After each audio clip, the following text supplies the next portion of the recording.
first before we go down to who's going to go down. But if we look at the form results, the last 5 matches, 3 wins, a draw. So out of a possible 15, we got 10 points out of 15. That will keep you up, and it did keep us up for the finish. That's it, Paul. I mean, those home results he had, I think he beat Southampton, and you obviously beat Arsenal there at the weekend, and fantastic job by Steve Cooper in it, and he's been under pressure from the start of the season. A lot of people felt he was going to get sacked. A lot of fans maybe felt is he demand to get us up, or is he meant to keep us up in the league? He's done a fantastic job, Paul. Guaranteed now to finish. They could even finish 15th if Everton beat Bournemouth and get in ahead of them. I'm not too worried about that. Not too worried about that. They'll be trying to finish strong. You're right about that. To try to finish as strong as more money as well. The higher you finish, the more money you get. But it's a fantastic achievement, Paul. I would have put Nottingham Forest odds on for going down.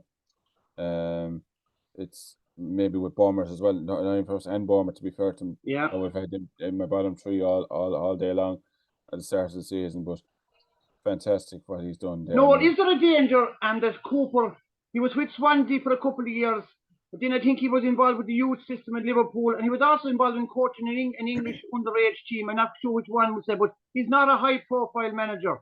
And even I've seen a few press conferences. He's very low-key, and that's a good thing, I say. But is there a danger? We know during the summer across Europe, you will have a number of high-profile managers will be on the market, will be, as the man said, their agent will be touting them around. Is there a danger? It would make no sense in terms of football or in sporting terms, but is there a danger he could be sacked? I hope the owner don't do that and get in a new high-profile manager. That would be my only concern now. It would make no sense in terms of sport, but as you know, the Premiership is business. It's about money. Is that a danger? I don't see it happening, Paul. Now, obviously, you can never judge with the Premier League, but I can't see that. The job he's done.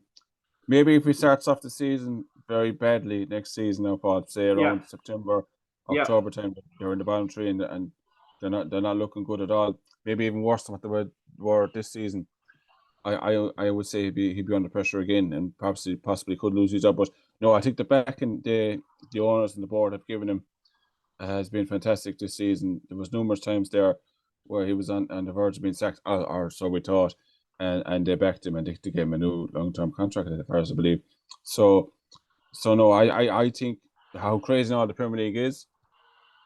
I think he's done a fantastic job, and I think he's there now till at the start of the next season, and only when they're in the bottom 3 and going very, very badly. Yeah, I think they'll pull the trigger on the management. So no, Southampton were gone, so it's 2 from 3. Leicester are playing tonight. Who do you say they're playing again tonight? They're playing away to Newcastle United, okay, who only need a point for the Champions League, but obviously they'll be going all guns blazing to win that game. Everton drew at the weekend, but Leeds had a big game for Leeds, and they were beaten by West Ham, and Leeds are really in trouble now. They've only 1 game left, and Big Sam has come in, but unfortunately, as we said, he only got 3 or 4 matches. It doesn't look good for Leeds and Leicester now, but I think funny enough with Leicester, if they don't get absolutely hammered tonight, I don't think that will. Yeah. If you look at the goal difference, yes. If Leicester can beat West Ham at the last day of the season, and hope that Everton lose, and hope that Leeds only get a point, let's say. Yeah. With their minus 18 there on goal difference, and to Everton's minus 24 and Leeds minus 27. Yeah. They have still got a good chance of staying up. If they possibly could even get a point tonight, even. Yeah. But on the goal difference, that's what's saving. That's what's giving Leicester some hope. It's giving them hope. Yeah. It's giving them hope. All they have to do is just not get beaten out the gate. Say lose 3 or 4, 5. I wouldn't say they would do that, to be fair, because it's very, very tight there. But Everton, it could be another 94 and 98 type of rescue mission again for Everton, I think. Yeah. Because Gareth Farrelly, that got the goal in good commentary when they stayed up in the last day of the season, the 97-98 season. And I think there's something similar happened to them in 94. Everton, I think some people have said they're a great club on life support. They've been flirting with relegation over the last couple of years, particularly even last season. Yeah. They just supposed to stay up and the second last game of the season as well when Lampard was there. So I just think Everton will just about do enough in their game. I'm not at Leeds. Their If defense Everton is, win the last game, are they safe for that? Would that guarantee it? No. it will, yeah. We put them on 36 points. But if Leicester, no, I'm not saying Leicester will win tonight. But if Leicester win tonight And the and the following game, they might Yeah. stay up on the goal difference. That's what I'm saying. But the only problem, Noel, again, we look at the form book. Leicester's last 4 matches, 2 defeats, 2 draws. So can they pull 2 wins out of it? Of course they can, but the old saying goes, the form book doesn't lie. The form book doesn't lie, and their form has been terrible all season. Paul, to be fair, they've just been falling. I mean, Leicester were FA Cup champions 2 years ago. They were going for Europe. Many people thought maybe last season, and I think they finished 8th or 9th last season. So it's been a massive drop off. I mean, I'm really surprised now. A lot of Leicester players are out of contract in the summer. Yeah. 1 or 2 players have already got a contract till next summer.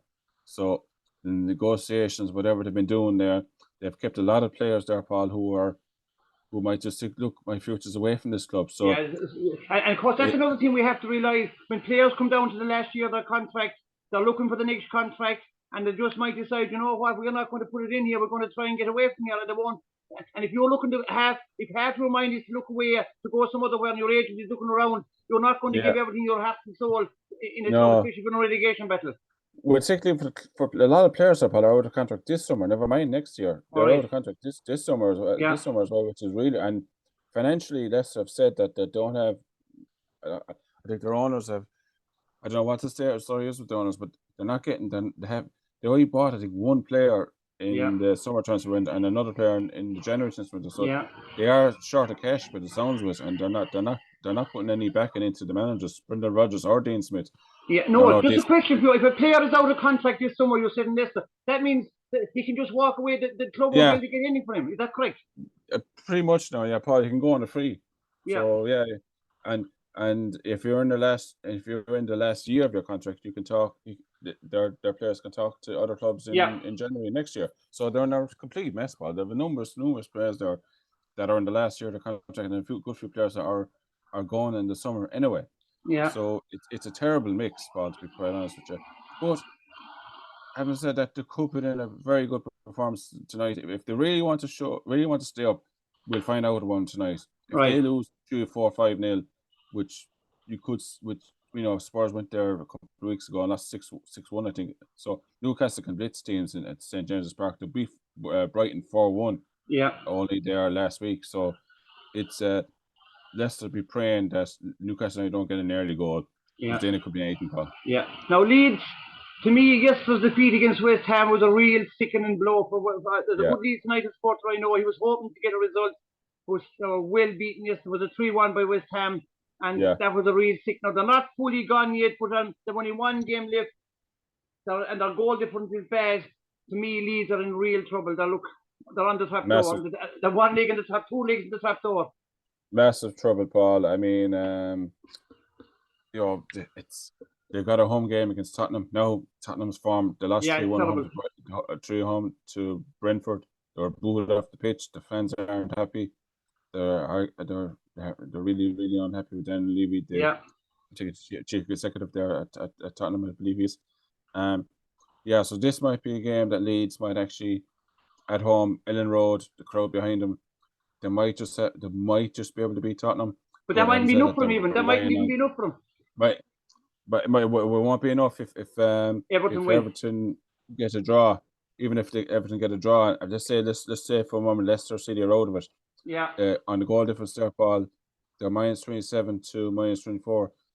That's what Sam Allardyce would have been absolutely raging yesterday because with that 2-0, a true goal loss, their goal difference has gotten even worse. Yes. If it was 1, maybe it mightn't be too bad, Paul. Yeah. If they said if they hammered Tottenham, which might happen, very unlikely. Yeah. It could stay up on goal difference if Everton drew. Yeah. They'd have to win and hope to God Everton probably lose. Yeah. So it's a mess, Paul, to be quite honest. Yeah. Do I see them getting out of it? No. But I think Everton will make life very difficult for themselves. But I think, if you want me to call it, I think Everton will just about stay up. So I think Leeds and Leicester are gone. Yeah. Now, of course, Leeds are a huge club, and I always talk about this thing of the one city club. Like a one city club is huge because that means the whole city, whoever's involved in supporting, will be funding them. Like you go to Nottingham Forest, there's two clubs there now. Notts County were in there, they were dropped out non-league, but they got promoted, they got back into the league structure this year.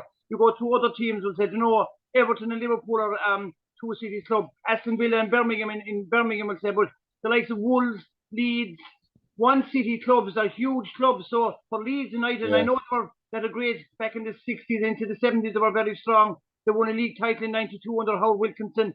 But they're a huge club, I said, there's huge support in that Leeds area and a massive home crowd and a home supporter. That's right, Paul. They're a massive club. Go back to, you said earlier on about the 70s, Billy Bremner, John Giles, Jack Charlton, all that great team that was back there. Could and should have won more, Paul. They'll admit that themselves. Yeah. Lost out in the European Cup in '75, if I'm not mistaken. If I'm not mistaken, there was a year, I'm not sure what year it is.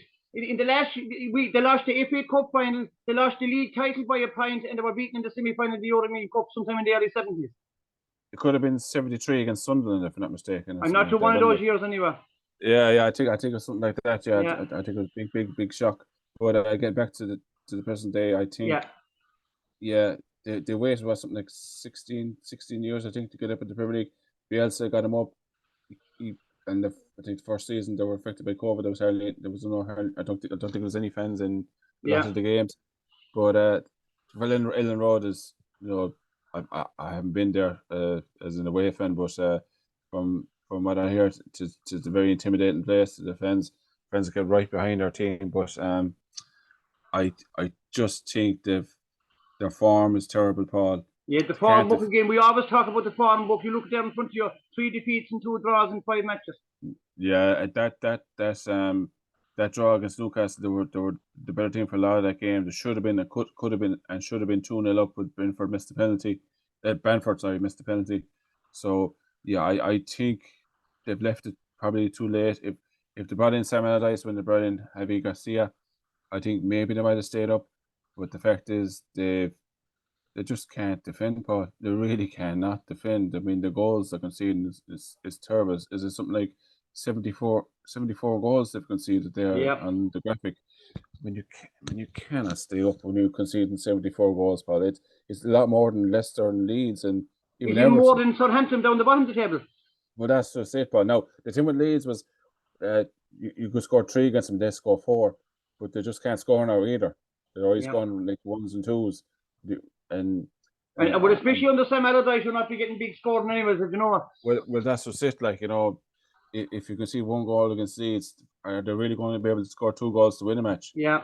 Particularly with Sam. And now I know he wants to keep teams tight at the back, but you have to attack as well. Yeah. And that's the thing that Leeds seem to have lost. But they can't defend, they can't score. They're in big trouble, and they're in 18th place for a reason. And I just think they probably will win with Tottenham. Tottenham are probably on the beach now, to be fair. They probably will win at home to Tottenham. Yeah. Tottenham normally don't finish the season well. Yeah. But I think Everton, being here before, like last season, Everton against Bournemouth will probably be able to get the job done. So that's why at Goodison Park, it was a away game. I think Everton would be in big trouble. Yeah. But the fact that it's at home at Goodison Park, crowd right behind them, I think Everton will get the job done. Yeah. Now, I suppose a quick word now before we finish up.